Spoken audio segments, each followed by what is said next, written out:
One of the biggest controversies today is to do with the remarks made by Bharatiya Janata Party spokespersons with regards to Prophet Muhammad, which has invited a lot of trouble for India in many ways, and one from the Islamic world.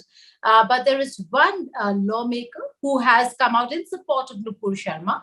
I'm talking about Dutch MP Geert Wilders, who's come out and said that she should not be apologetic. In fact, nor should India. Mr. Wilders, thank you so much for joining us here in India today.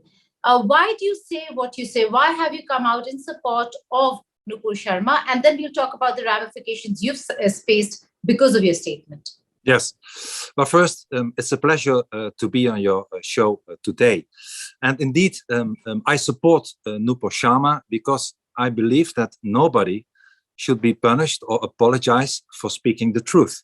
We might like it, we might dislike it, but she spoke the truth about Muhammad. And it's so unfair for people who speak the truth, maybe on such an issue, that her party, Muslims threaten her with their life, and especially Islamic countries threaten India, also with boycotts and ask for excuses to be made.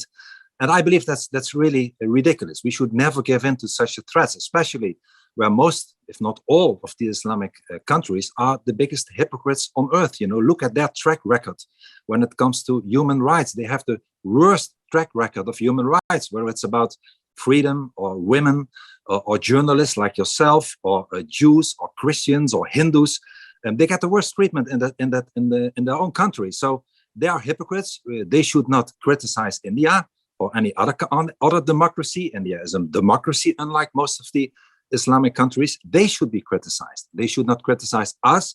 We should criticize them. Right. But the issue over here, again, Mr. Wilders, is a little sensitive one. It's not about who's speaking truth or not. It is also about the manner in which one speaks.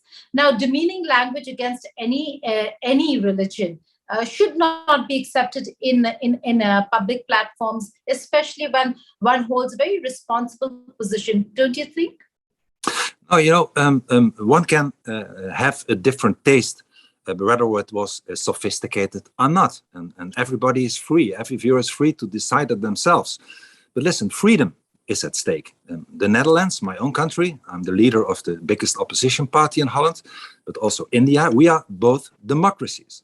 And democracies means that we have a rule of law, that we have freedom, that we have courts who can decide if we overstepped the mark, and not mobs who threaten to kill somebody, not other countries who try to interfere in the sovereignty of the state of India. You are, unlike them, a democracy.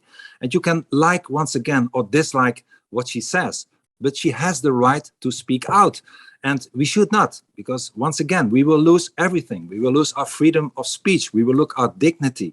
And we have values under which freedom of speech is maybe one of the most important ones. And I don't think, that people who are sensible, or countries that are sensible, who have, once again, the worst track record of human rights themselves, should tell us, order us what to do and demand excuses if we speak the truth. That is not how a democracy works. If they disagree with her, they can take her to court in India, and the judge will decide. That is how a democracy works, not by threats to die. Right. Or anything else. You speak about democracy. We'll talk about that a little more. But before that, let me ask you about what you yourself have faced. Now, after your statements and your tweets, you yourself have received death threats. Is that correct? What really happened? Yes. No, I did. In the last few days, since I supported Mrs. Nupur Sharma, I got many death threats from Muslims. Then again, 17 years ago, I got already fatwas for making a movie, Fitna, about the Quran from Al-Qaeda, from the Pakistani Taliban. And I left my house 17 years ago and haven't been home since. I lived with my wife in army barracks and prison cells just to be safe. I know what I'm talking about. I know what Mrs. Sharma will probably have to face. She will probably lose her freedom, and her life will never be the same again. So I really, if somebody is happening things that are happening to her today, which is so unjust, I have to stand up and support her, because she did nothing wrong. And I know For 70 years, I lost my personal freedom. I can only move with Could a you police. elaborate a little? What do you mean by losing personal freedom? What really happened? I made a movie called Fitna about Quranic verses some time ago. And I criticized not Muslims, but the Islamic ideology. I make a distinction between the people and the ideology. And for that, I received fatwas from Al-Qaeda, from the Pakistani Taliban, from the TLP party in Pakistan, from many other sources. And that's why I had to leave with my wife. I had to leave my home 17 years ago. And I lived in safe houses from the government, as I do today, for 17 years, in prison cells, in army barracks, just in order to stay safe. Just for criticizing Islam, I haven't had the opportunity to walk the streets without a police detail for 17 years. So I know what it means if you speak the truth or if you criticize an ideology, which is in our values, in our democracy, possible, and it should be possible. Whether you criticize or speak about Christianity, Judaism, or Islam, it should be possible in a democracy. We have free speech. And I lost it. I lost my personal freedom, and I'm very angry that Mrs. Nupur Sharma will also lose it, and I stand up for her because she's a brave woman and she does not deserve this treatment.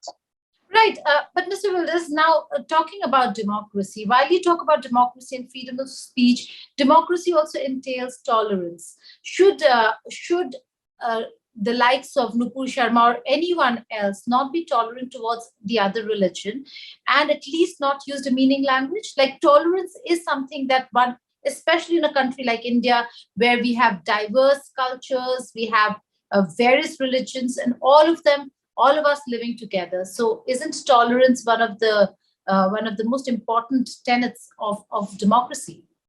Yes, I fully agree with you, but I believe that we should be tolerant to the people and the ideologies that are tolerant to us. But we should stop being tolerant to the intolerant. And the worst mistake you can make is that you advocate tolerance to the intolerance. And I believe India is a tolerant country, and I hope it will stay like that. But the ideology that is intolerant is the Islamic ideology. You know, if you are speaking out against the Islamic ideology or criticizing or just stating facts, or if you are living in any Islamic nation and you want to leave Islam, you become a renegade or apostate, the penalty is death. If you are a Jew or a Christian or a Hindu or somebody with no religion, your life will be hell in any Islamic country. So I believe that we should be tolerant, yes, but we should stop being tolerant to the intolerant. So why, if she spoke only the truth about what Muhammad did, why being tolerant to the people who want to kill her, or people who ask and demand that the Indian government make excuses? Never excuse for the truth and never bow for intolerance. Well, the fact that you also wrote about appeasement and that India is following an appeasement policy towards West Asia, that is the Middle East, they are important. Certain countries are very important partners of India and of the Netherlands. And there was a need to explain that this is not the view of the government. How is that appeasement? Well, you know, of course, I understand. And in every nation, it's the same.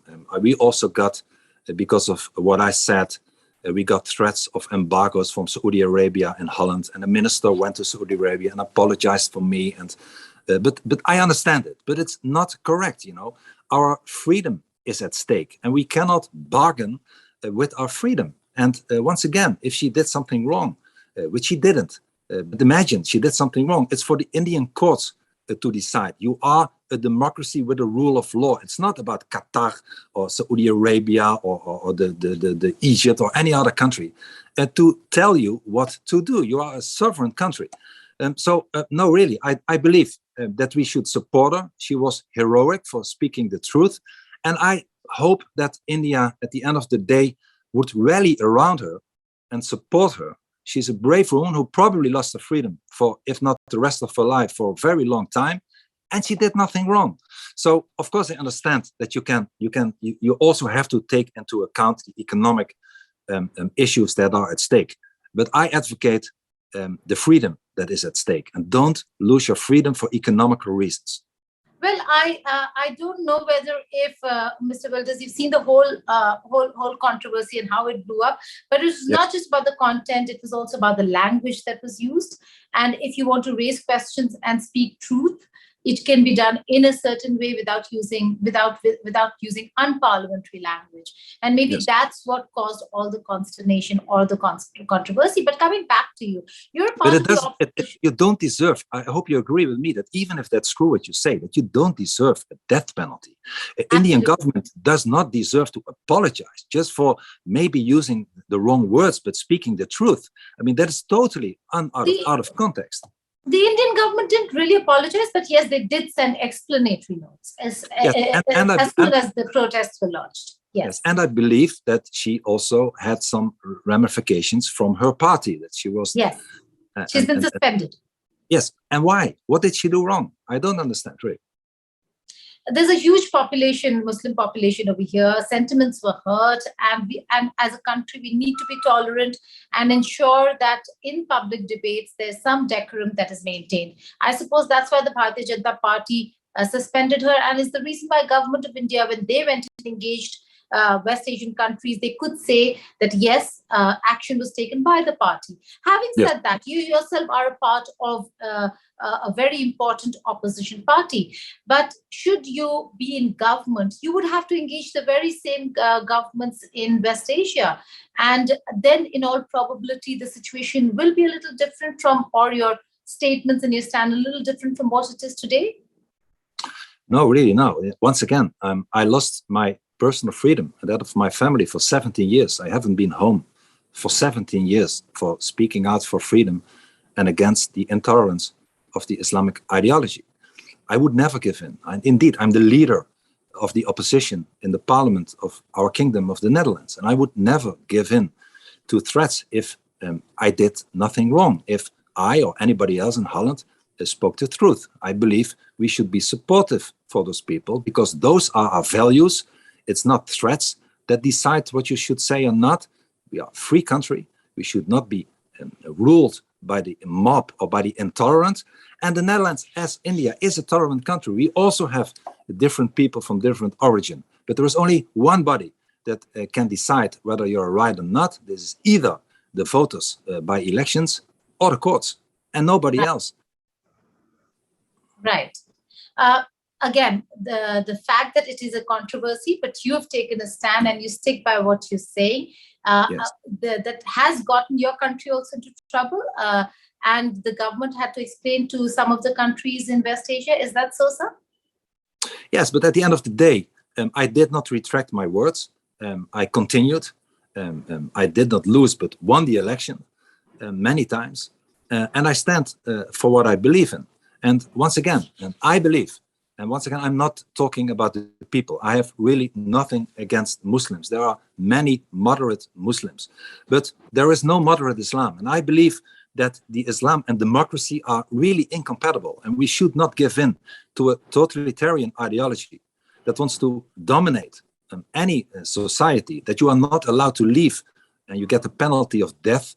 That is not something that we should be tolerant about. So my life, my political life, is based on defending freedom, and Islamic intolerance, unfortunately, is not to be combined with those kind of principles, our values of freedom and democracy. On that note, Mr. Geert Wilders, many thanks for joining us here on India Today. Thank you so much. My pleasure.